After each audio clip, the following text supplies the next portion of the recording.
L'histoire d'eux. Podcast d'histoire courte. Épisode 6. Amour quantique. De Sébastien Jousset, lu par David Borrance. Moi, c'est Samuel, et il y a 2 secondes, j'étais un homme heureux. Vous m'auriez connu à ce moment-là. Bien que ma réputation me dessine comme un homme complexe et sibyllin, je me suis tout de même accompli tant sur le plan professionnel que sur le plan sentimental. Brillant physicien au laboratoire de physique quantique de Paris, mais surtout brillant aimant. Amoureux de cette fille, Julie, depuis maintenant 5 belles années. Ouais, mais voilà, il y a moins de 2 secondes, j'ai fait la plus belle connerie de ma vie. Revenons en arrière si vous voulez bien. 2 secondes avant. Il est 7h45, pull sur le dos, un de mes bras recouvert par mon manteau et l'autre saisissant la poignée de porte d'une main énergique. Vous savez, une de ces mains candides qui ne se doute de rien, qui pense qu'elle va passer une bonne journée à taper sur l'ordi et à soulever la tasse à café. Mes lèvres aussi doivent être naïves car je souris bêtement. Je suis légèrement en retard pour aller au labo, mais ça valait le coup. Je viens de faire l'amour. Une séance de sexe maîtrisée, je me suis trouvé assez convaincant. Je pense qu'elle a bien aimé. Bon, en tout cas, je suis sûr qu'elle n'a pas détesté. J'ouvre la porte et le couloir me salue en s'allumant. Décidément, c'est une belle journée. Tout cotonneux de joie, je sors de l'appartement et me retourne pour fermer la porte. Juste avant de conclure ma sortie, ma joie me pousse dans l'expansivité. Je crie alors à Julie, d'une voix vive et haut perché. « Bonne journée, ma Juliette d'amour !» Une phrase courte et pleine de bonne intention, ponctuée par le claquement de la porte. Revenons à maintenant. Je me retrouve là, encore la main sur la poignée et l'autre qui vient taper mon front. Le con. Oh, c'est la cata. Vous comprenez pas? J'ai dit « Je t'aime, ma Juliette d'amour ». Ma fiancée s'appelle Julie. Pas Juliette, Julie. Par contre, mon ex, elle, s'appelle bien Juliette. Et ça, Julie le sait très bien. Je tiens toujours la poignée, je me dis que tant que je ne lâche pas, ce qui vient d'arriver n'est pas encore ancré. Qu'il peut y avoir encore une quelconque péripétie qui peut venir sauver la situation. Je reste donc là, une main sur la poignée de la porte dans le silence le plus total. Le couloir éteint sa lumière, l'enfoiré. Bon, je fais quoi?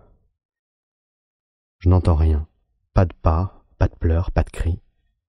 Quand je l'ai quittée, elle partait prendre sa douche. Bon, l'appartement n'est pas très grand, certes, mais si elle était sous la douche, il se peut qu'elle ait rien entendu, hein.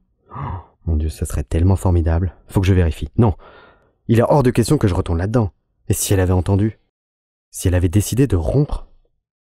Je ne veux pas qu'elle me quitte, je suis trop heureux avec elle.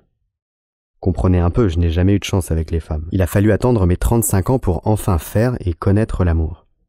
Il y a bien eu Juliette, justement, mais bon, c'était juste quelques bisous ratés. Il y en a même un où on s'était tapé les dents. Bref, pas fou, quoi. Julie est bien au-dessus. Le pire avec ce qui vient de se passer, c'est que je ne sais pas.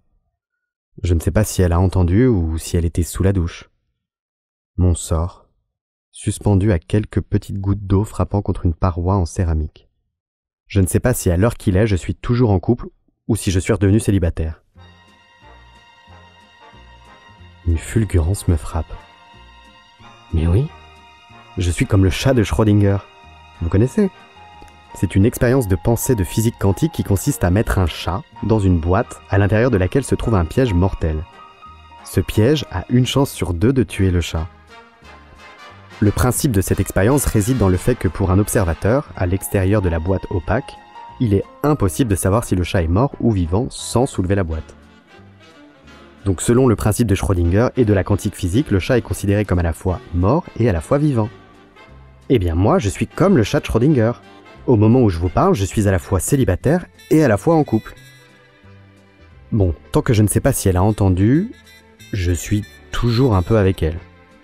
Restons comme ça alors, hein. Être à moitié en couple me convient parfaitement. Je ne retournerai jamais dans cet appartement. Je me louerai une petite studette pas loin, j'attendrai que ça se tasse, toujours en couple avec Juliette, Julie, tout simplement. Et je fais quoi de mes affaires? Bon, tant pis, je les laisse. Hein. Je peux pas aller les chercher moi-même, ni demander à un ami, parce que j'en ai pas. Non, tant pis. Même ma collection de jeux d'Amstrad. C'est triste, mais bon, c'est le prix à payer pour rester un peu avec Julie. Et voilà, je ne l'ai pas perdue. Je vais rester en partie avec elle. Merci Schrödinger, merci la physique, je vous en dois une. Je vais quand même lui laisser un mot pour qu'elle comprenne. Je sors le papier et le stylo qui traînent constamment au fond de la poche intérieure de mon manteau et gribouille ces quelques mots. Julie, ma chérie, je suis désolé. Restons en demi-couple si tu veux bien. Ne tente pas de me joindre et restons un peu ensemble. C'est Schrödinger qui l'a dit. Je t'aime mon chat. Samuel.